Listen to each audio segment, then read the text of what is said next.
morning everybody. It is actually Monday, but this is technically Sunday's video. I'm gonna make another video for Monday today. I didn't get time to do this weekly review on Saturday because I was just so exhausted after the day. But today we are reviewing our week, our last week on the habit tracker. I think I'm gonna just say that we're learning from last week. We're gonna learn from last week. We're not gonna beat ourselves up for not being perfect. We did have a pretty good strong start with the morning and evening routine. Got very tired on that would have been Thursday. And then like same with Saturday. Saturday was pretty tired as well. Yeah, so we didn't do amazingly, but we did do pretty good with waking up at a certain time. But I could get through my morning routine a bit faster, I'd say. And our biggest miss was probably going to bed on time. So this week, huge focus on going to bed on time. Oh yeah, yesterday we were also in bed late. So the goal for bedtime is gonna be 9 p.m. to 9:30 p.m. So that means that I need to be praying by like 8:30, and then I'll be able to get to bed on time. So that's the goal. Is that gonna happen? Only if I plan correctly. So for example, I've got a few late nights, right?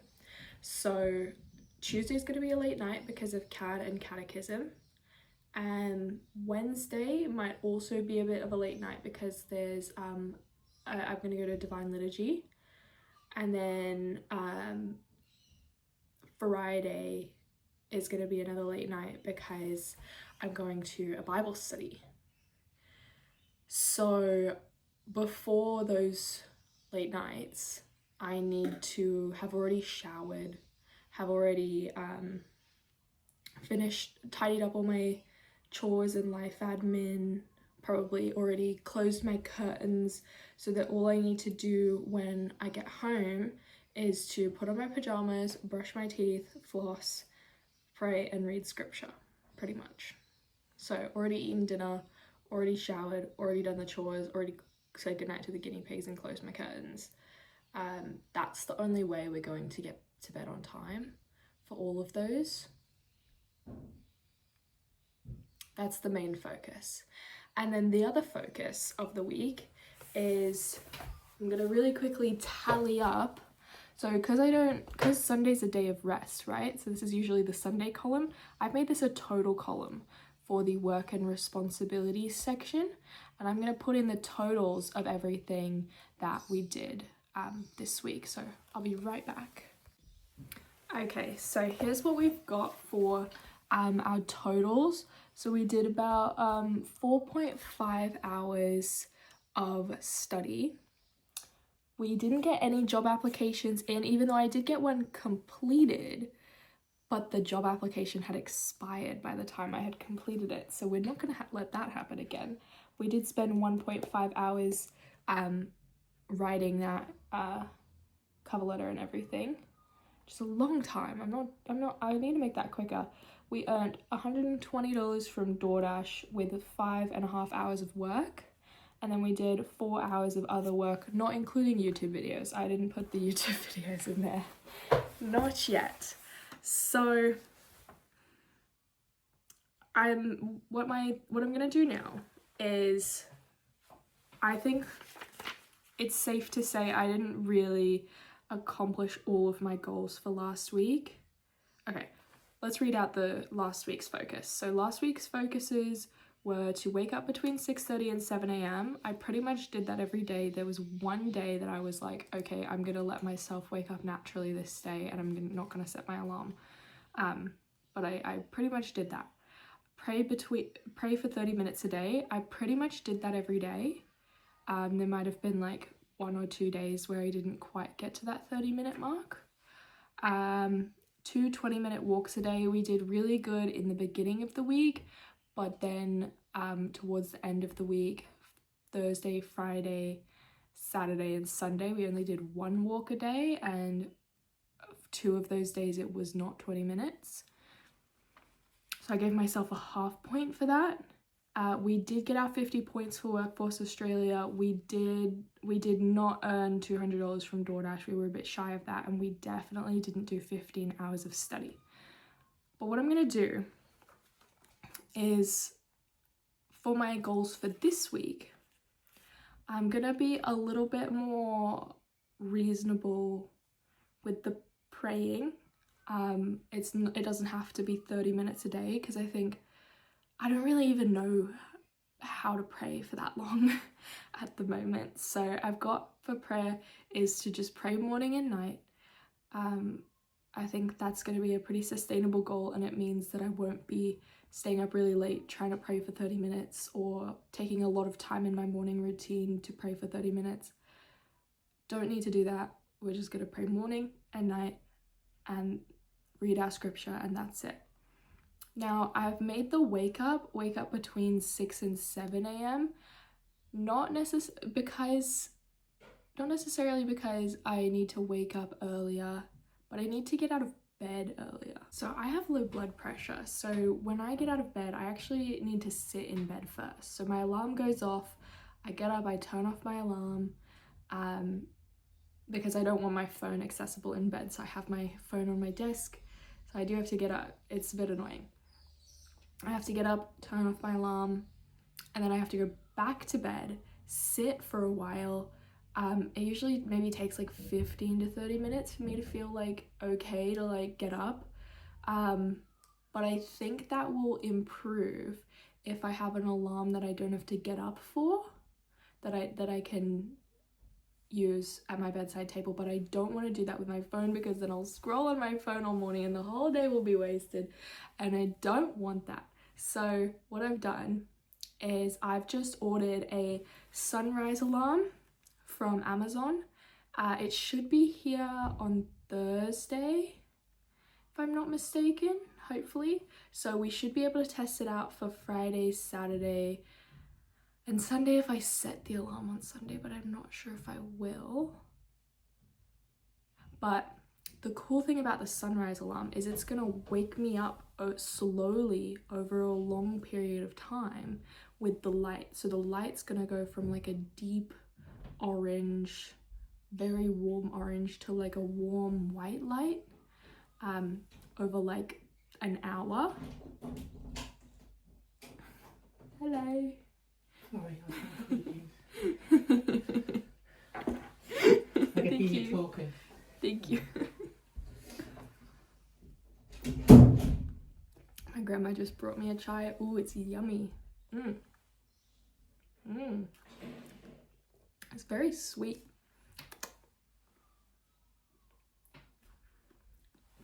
What was I saying?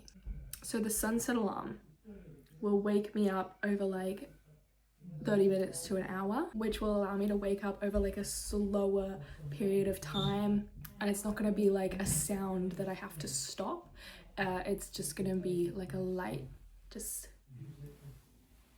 that should really help with the waking up, because then if I don't have to get up and turn off an alarm, I should be able to sit up just for like maybe 5 minutes before I can safely get out of bed. Whereas when I'm getting up and then I have to like get back, I've got recovery time too. It sucks. Don't have health problems. It sucks. Health problems suck. Don't do it. I wish I didn't have these challenges, but here we are. Gotta deal with them the best I can. So this tool should really help.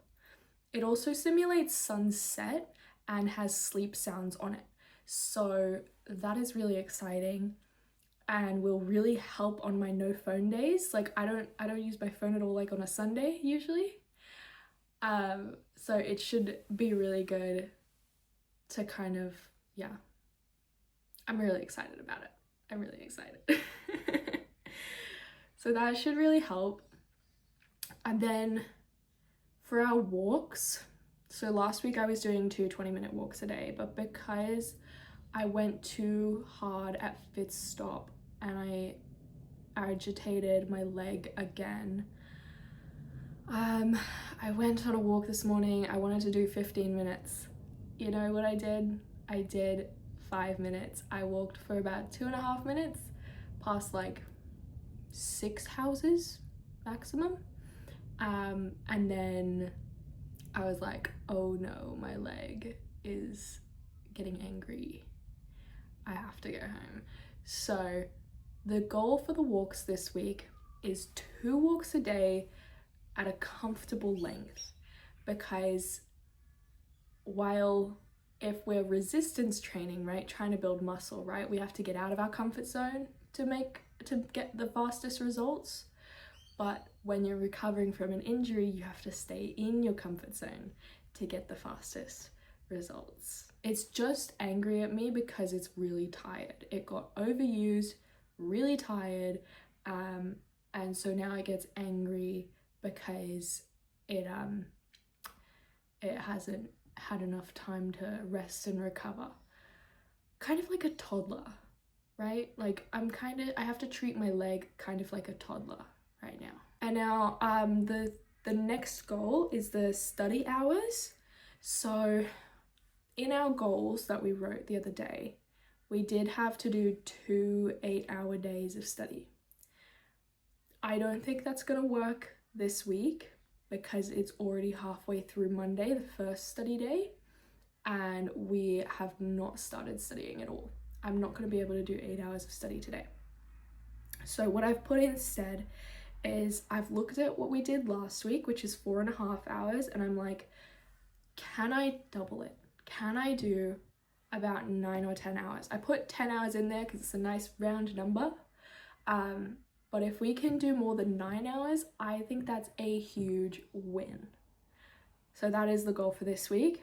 For DoorDash, I didn't hit my $200 goal last week, so but I was pretty close with 120. I don't think it's enough to double it at the moment, but I'm just gonna focus. I'm just gonna try and get that $200 in DoorDash this week. I think that's a good goal. And then for job applications, we're gonna do 2 job applications, because while we didn't do any technically last week because we weren't able to submit any, we did write 1, and it took me 1.5 hours. So we will do 2 job applications this week, because we did write 1, we weren't able to submit it, so technically that's doubling it as well. So that's it for this week's focus and our analysis of last week. So I will end the video here, get some studying done, and figure out what to make for today's actual video, for Monday's video. I have absolutely no idea what to do. I'm starting to run out of ideas. I don't know how I'm gonna do 365 of these.